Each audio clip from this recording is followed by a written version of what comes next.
Praise the Lord, सबको जय मसीह की। मैं स्वागत करता हूँ अपने इस नए वीडियो में भी और मैं स्वागत करता हूँ अपने इस नए यूट्यूब चैनल पर भी। जैसा कि हम सब ने मिल कर के पिछले दिनों में गुड फ्राइडे मनाया, शुभ शुक्रवार मनाया, हालेलुया! जैसा कि यीशु मसीह ने हमारे लिए, आपके लिए, पूरे जगत के लिए वो क्रूस पर बलिदान हुए, उन्होंने अपना कीमती लहू बहाया। और आज इस वीडियो में हम सीखेंगे यीशु के लहू के बारे में, उस कीमत के बारे में, हालेलुया! ताकि आप विश्वास के द्वारा उस लहू को कार्य में लाना सीख सकें। आपने इस टॉपिक पे बहुत बार वचन सुने होंगे, यीशु के लहू के बारे में आपने बहुत सारा प्रचार सुना होगा, लेकिन तब तक सुने जब तक कि आप उस वचन पे चलने ना लगे और विश्वास के साथ आप उस लहू को कार्य में लाना ना सीख लें। हालेलुया! जब तक वो वचन आपके हृदय में ना बस जाए, तब तक आप बार-बार ऐसे वचन को सुनते रहें। तो आज आप इस वचन को सुनकर जाएँ पूरा, स्किप करके ना देखें। हालेलुया! पूरा देख कर जाएँ, ज़रूर आज प्रभु का आत्मा आज आपसे बातें करेंगे। हालेलुया! तो आइए हम चलते हैं प्रभु के वचनों में। अगर आप पढ़ेंगे पहला यूहन्ना 1 का 7 से लेकर के 10 तक अगर आप पढ़ते हैं, तो यहाँ पे बहुत सारे वचन लिखे गए हैं। हालेलुया! जिसमें से लिखा हुआ है 7 में, और उसके पुत्र यीशु का लहू हमें सब पापों से शुद्ध करता है। हालेलुया! यीशु का लहू सब पापों से हमें शुद्ध करता है। और 9 में लिखा हुआ है, यदि हम अपने पापों को मान लें, तो वह हमारे पापों को क्षमा करने और हमें सब अधर्म से शुद्ध करने में विश्वास योग्य और धर्मी है। हालेलुया! यीशु का लहू आपको शुद्ध कर देगा। लेकिन बहुत सारे लोग जो 9 में लिखा हुआ है, उसको पूरा नहीं करते हैं। कहता है, यदि हम अपने पापों को मान लें। और आज लोगों की दिक्कत यही है कि वो पाप से बाहर निकलना ही नहीं चाहते हैं। वो अपने गुनाहों को, अपने पापों को प्रभु के सामने मानना ही नहीं चाहते हैं। हालेलुया! हालेलुया! अगर आप चाहते हैं कि यीशु का लहू आपको सब पापों से शुद्ध करे, तो सब पापों को आपको मानना भी पड़ेगा। हालेलुया! आपकी आँखों में व्यभिचार भरा हुआ है, आपके सोचों में व्यभिचार भरा हुआ है। आपने दाऊद की तरह बतशेबा के साथ सोकर व्यभिचार किया है। आपकी पत्नी, आपने पराई औरतों के साथ व्यभिचार किया, आपके गलत संबंध है बाहर। आपने 2-2 शादियाँ कर रखी हैं। हालेलुया! आप इस जवानी में व्यभिचार में फँसे हुए हैं। आप अपने मोबाइल में गंदे फ़िल्में देखते हैं। आप अपने पापों को मानें, तब यीशु का लहू आपको शुद्ध करेगा। आपका हृदय कड़वाहट से भरा हुआ है। किसी के बढ़ोतरी से आपको जलन होती है, ईर्ष्या होती है। आपसे अच्छा कोई प्रचारक उठे, आपको जलन होती है। आपसे ज़्यादा कोई टैलेंट हो तो बढ़ने लगे, आपको जलन होती है। हालेलुया! आपसे अच्छा किसी का नौकरी लग जाए, ज़्यादा सैलरी वाला नौकरी लग जाए, आपको जलन होती है। दूसरे के परिवार की बढ़ोतरी देखकर आपको जलन होती है। लोग चाहते हैं आप बढ़ें, लेकिन लोग ये नहीं चाहते हैं कि आप उनसे ज़्यादा बढ़ें। हालेलुया! अपने हृदय को प्रभु के सामने उंडेलें, मानें, तौबा करें। आपने दशमांश की चोरी की है, जो भेंट दशमांश चर्च में आता है, आपने झूठ बोलकर सेवा किया है, आपने लूटा है, आपने सही हृदय से सेवकाई नहीं किया है, आपने वचन के अनुसार सेवकाई नहीं किया है। आपने साउल की तरह सेवकाई की है आपने। आप लोगों को खुश करने के लिए सेवकाई करते हैं। प्रभु को खुश करने के लिए आप सेवकाई नहीं करते हैं। आपका दिल सही नहीं है। आपको तौबा करने की आवश्यकता है। दाऊद को क्यों कहा प्रभु ने कि ये मेरे मन के अनुसार व्यक्ति है? क्योंकि दाऊद प्रभु के मन के अनुसार चलने वाला व्यक्ति था, लोगों के अनुसार नहीं। और आज लोगों की दिक्कत यही है कि लोगों को खुश करने के लिए, लोगों को प्रसन्न करने के लिए सेवकाई करते हैं। वचन भी पुलपिट से प्रचार करते हैं तो लोगों को खुश करने के लिए, अरे कहीं लोग बुरा ना मान जाएँ। पौलुस कहता है गलातियों को, अगर मैं मनुष्यों को ही खुश करता रहता तो मैं प्रभु का दास ना होता। आप मनुष्य को खुश करने के लिए बुलाए नहीं गए हैं। प्रभु की इच्छा पूरी करने के लिए आप बुलाए गए हैं। जो प्रभु आपसे कहे, वो पुलपिट से खड़े होकर, निडर होकर बोलिए।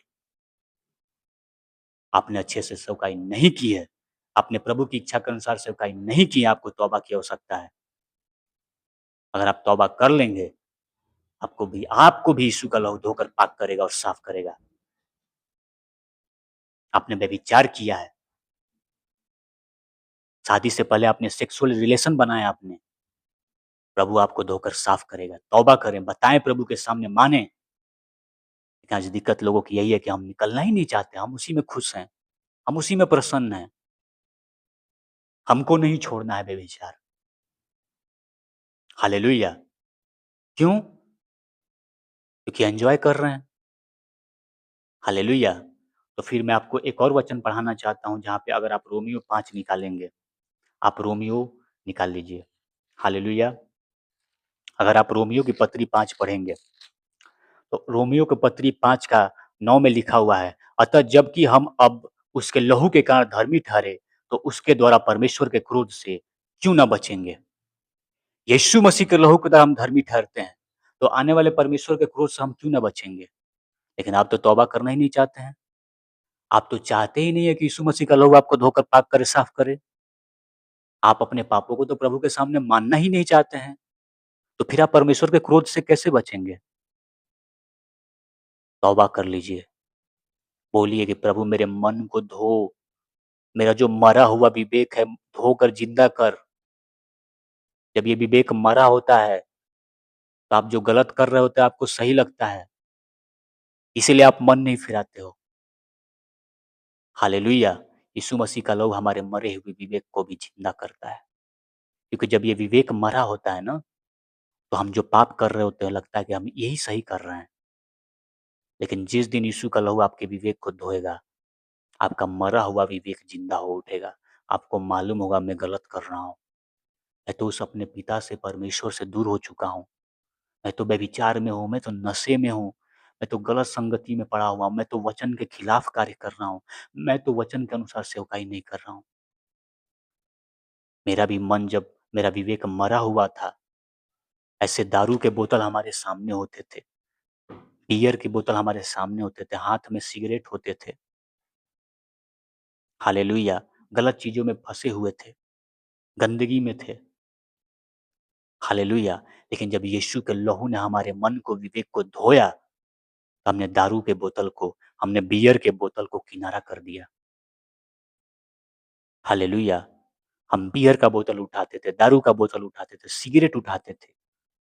लेकिन जब यीशु के लहू ने हमारे मन विवेक को धोया, हमने उसको किनारा कर दिया और हमने इस बाइबिल को, इस अपने पिता के वचन को हमने उठा लिया। हालेलुया! हालेलुया! और हमने सब गलत रास्तों से तौबा किया हमने, मन फिराया और उसके पुत्र यीशु के लहू ने हमें धोया और पाक किया और साफ किया। लोग कहते हैं कि भाई साहब तुम तो पहले ऐसे थे, वैसे थे, अब क्या तुम दूध के धुले हुए हो? नहीं भाई साहब, हम दूध के धुले हुए नहीं हैं, हम यीशु के लहू से धुले हुए हैं। हालेलुया! उसका लहू कीमती है। अच्छा है, 7 वारियों के बारे में प्रचार किया जाता है चर्च में, लेकिन मैं देखता हूँ बहुत सारे चर्चेस में यीशु के लहू के बारे में नहीं बताया जाता है, उसके बलिदान के बारे में नहीं बताया जाता है। गुड फ्राइडे आता है बस 7 वारियाँ प्रचार कर दी जाती हैं, लेकिन उसने क्रूस पर क्या दाम चुकाया है, क्या बलिदान दिया है उसने, कितना कीमती है उसका लहू, बहुत सारे चर्चेस में प्रचार नहीं किए जाते हैं। बस यीशु मसीह ने 7 वारियाँ बोली, बस वही प्रचार करके लोगों को भेज दिया जाता है, लेकिन ऐसा नहीं होना चाहिए। हालेलुया! पूरा प्रचार होना चाहिए, उसके बलिदान के बारे में प्रचार होना चाहिए, उसके लहू के बारे में प्रचार होना चाहिए, उसने क्रूस पर क्या बोला वो भी प्रचार होना चाहिए। 2 घंटे के बजाय 4 घंटा लगे चर्च चलाने में, चलाइए, लोगों को बताइए। हालेलुया! हालेलुया! प्रभु की इच्छा के अनुसार सेवकाई करें, प्रभु की इच्छा के अनुसार चलें। हालेलुया! उसके लहू के द्वारा 5 रोमियो 5:9 में लिखा है उसके लहू के द्वारा हम परमेश्वर, उसके लहू के द्वारा हम धर्मी ठहरे हैं और परमेश्वर के क्रोध से हम बचते हैं। लेकिन ये लहू कार्य कैसे करेगा? अगर लहू आप कार्य करने के बारे में देखेंगे तो कैसे कार्य करेगा? रोमियो 3 का 25, उसे परमेश्वर ने उसके लहू के कारण एक ऐसा प्रायश्चित ठहराया, जो विश्वास करने से कार्यकारी होता है, कि जो पाप पहले किए गए और जिन पर परमेश्वर ने अपनी सहनशीलता के कारण ध्यान नहीं दिया, उनके विषय में वह अपनी धार्मिकता प्रकट करे। रोमियो 3 का 25 में पौलुस लिखता है कि परमेश्वर ने उसके लहू के कारण एक ऐसा प्रायश्चित ठहराया, जो विश्वास करने से कार्यकारी होता है। यीशु मसीह का लहू विश्वास करने से काम करता है। आप मेरी तरफ देख रहे हैं, आपको नहीं दिख रहा है मैं यीशु के लहू में ढका हूँ या यीशु के लहू से धुला हुआ हूँ, दुनियावी लोगों को नहीं दिख रहा है। लेकिन जब पिता परमेश्वर मेरी ओर देखते हैं, तो वो देखते हैं ये बंदा, ये लड़का यीशु के लहू से धुला हुआ है। जब अंधकार की शक्तियाँ देखती हैं, जब दुष्ट आत्माएँ देखती हैं, देखते हैं कि ये बंदा यीशु का लहू में ढका हुआ है, ये लहू से धुला हुआ है यीशु मसीह के, हम इसको छू नहीं सकते हैं, हम इस पर दोष नहीं लगा सकते हैं, क्योंकि उसका लहू हमें निर्दोष ठहराता है। जब कोई जादू टोना करके, कोई तांत्रिक आपके पास दुष्ट आत्मा भेजता है आपके परिवार के पास, वो देखता है जादू टोना, वो दुष्ट आत्माएँ देखती हैं कि ये यीशु के लहू में ढका हुआ है इसका परिवार, इसको हम छू नहीं सकते हैं, वो वापस चली जाती है। आप देखते हैं कुछ जगहों पे ज़्यादा एक्सीडेंट, मृत्यु होती हैं, हालेलुया! या कहीं भी आप जा रहे हो, वो दुष्ट आत्माएँ जो दुर्घटना कराने वाली, जो मृत्यु कराने वाली, जो जादू की टोने की आत्माएँ होती हैं, उनको मालूम होगा ये यीशु के लहू से ढका हुआ है, यीशु के लहू से धुला हुआ, हम इसको नहीं छू सकते, वो आपको रास्ता देंगी जाने के लिए। ये है पावर मेरे यीशु के लहू का। हालेलुया! हालेलुया! ज़ोर से बोले हालेलुया! यीशु मसीह के लहू की जय। हालेलुया! यीशु का लहू आपको जयवंत करेगा हर एक चीज़ों पे, हालातों पे। कोई महामारी, कोई तीर जो आपके खिलाफ छोड़े जाएँ, वो सफल नहीं होने देगा। यीशु का लहू आपके लिए ढाल बन जाएगा, आपके घराने के लिए। आपसे जो भी कुछ जुड़ा हुआ, अपने परिवार, बच्चे, पति ब पत्नी ब घराना, फाइनेंस, मैरिज लाइफ, रसोई, घर-कार, परिवार, सब कुछ अपना यीशु के लहू में ढाकें। कुछ भी ऐसा चीज़ ना हो जो यीशु के लहू में ढका हुआ ना हो। सब कुछ यीशु के लहू में ढाक दें और तौबा करें, मानें प्रभु के सामने अपने गुनाहों को और अपने पापों को। आप देखेंगे जकर्या 9:11 में, तू भी सुन, प्रभु आपसे कह रहा है, तू भी सुन। सुनते ही नहीं। हालेलुया! हालेलुया! दुनियावी बातें खूब सुनेंगे, फ़िल्मी गाने खूब सुनेंगे, भोजपुरी गंदे गाने खूब सुनेंगे। जब प्रभु का वचन का प्रचार होगा, तो सुनेंगे ही नहीं, ध्यान भटकने लगेगा, ध्यान से सुनेंगे ही नहीं। इसलिए लिखा हुआ है यहाँ पे जकर्या 9:11 में, तू भी सुन। तो सुनिए ध्यान से, क्योंकि मेरी वाचा के लहू के कारण मैंने तेरे बंदियों को बिना जल के गड्ढे में से उबार लिया है। हालेलुया! ये बिना जल का गड्ढा क्या होता है? हालेलुया! जब आप पढ़ते हैं नया नियम में, यीशु मसीह ने बताया धनवान और लाजर की स्टोरी। हालेलुया! जब धनवान मरता है, नरक में जाता है, एक बूँद पानी के लिए तरस रहा होता है। नरक में कोई पानी है ही नहीं, आपको पानी नहीं मिलेगा नरक की आग में। हालेलुया! वहाँ पे आग मिलेंगे, दुष्ट आत्माएँ मिलेंगे वहाँ पे, कीड़े मिलेंगे और ना जाने क्या-क्या मिलेंगे, पानी नहीं मिलेगा आपको। हालेलुया! कहता है, बिना जल के गड्ढे में से उबार लिया है। यीशु का लहू आपको, आपके परिवार को नरक की आग से, नरक की कुंड से बचाता है। 40 डिग्री सेल्सियस अगर तापमान हो जाए तो बर्दाश्त नहीं होता है। हालेलुया! तो नरक की आग आपको कैसे बर्दाश्त होगी? लेकिन अगर आप तौबा कर लेंगे, यीशु मसीह का लहू आपको बिना जल के गड्ढे से, यानी कि बिना जल के गड्ढे से, यानी कि नरक की आग से, कुंड से बचा लेगा आपको। हालेलुया! हालेलुया! तो मन फिराएँ, तौबा करें, प्रभु के पास जाएँ, अपने हर एक चीज़ पर यीशु का लहू अप्लाई करें, धोएँ अपने मन को, विवेक को यीशु के लहू से। और पहला यूहन्ना 1 का मैंने 9 में पढ़वा दिया कि अगर हम अपने पापों को मान लें, तो मानिए, बताइए क्या पाप आप करते हैं? क्या-क्या पाप आपके जीवन में भरा हुआ है?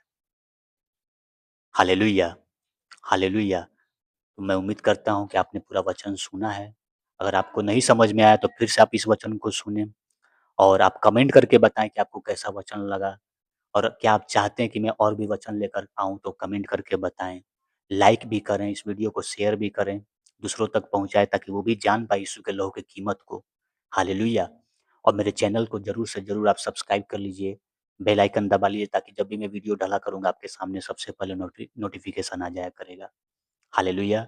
और उसके पुत्र यीशु के लहू को अपने पाँव से ना रौंदें, बार-बार पापों में ना जाएँ। हालेलुया! हालेलुया! हालेलुया! उस सूअर के समान ना बनें, जो बार-बार कितना भी नहलाओ, कितना भी धुलाओ, बार-बार वो गंदगी में जाएगा। हालेलुया! बार-बार पापों में ना जाएँ। तौबा कर लिए हैं तो जानबूझकर पाप ना करें। मज़े लेने के लिए पाप ना करें। आप अनजाने में पाप कर जाते हैं, गिर जाते हैं पाप में। हालेलुया! प्रभु आपके दिल को, आपके मन को जानते हैं कि आप उस चीज़ में कमज़ोर हैं, इसलिए आप पाप में गिर जाते हैं। लेकिन मज़े लेने के लिए पाप ना करें। कंटिन्यू आप पाप में ना बने रहें। तौबा करें, माफ़ी माँगे, उसके पुत्र यीशु का अप्लाई करें, वो आपको खड़ा करेगा। हालेलुया! तो मैं धन्यवाद करता हूँ। God bless you all. Thank you.